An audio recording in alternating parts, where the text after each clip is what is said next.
প্রিয় ভিউয়ার্স, এখন আমি যেখানে আছি এটা হচ্ছে আমাদের অফিসের ছাদ।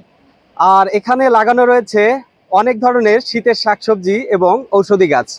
চলুন আজকে আমরা একটি খুব সুন্দর একটা শীতের সবজি দেখাবো আপনাদেরকে।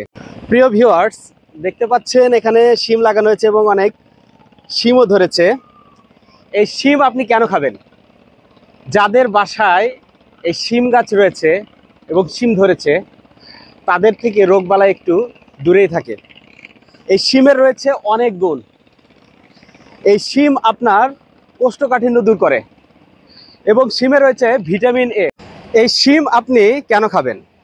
যারা কোষ্ঠকাঠিন্য ভুগে থাকেন তাদের জন্য শিম অত্যন্ত উপকারী হতে পারে, কারণ শিমে থাকে ডায়েটারি ফাইবার। এছাড়া শিম হৃদযন্ত্র ভালো রাখে, ডায়াবেটিস নিয়ন্ত্রণ করে, কোলেস্টেরল নিয়ন্ত্রণ করে থাকে। আর শিমে থাকে প্রচুর ভিটামিন এ, যা দৃষ্টিশক্তি ভালো রাখে। স্বাস্থ্য বিষয়ক সুন্দর সুন্দর টিপস পেতে আমাদের ফেসবুক পেজটি ফলো করুন। আর বিস্তারিত জানতে ভিজিট করুন redonpharma.com।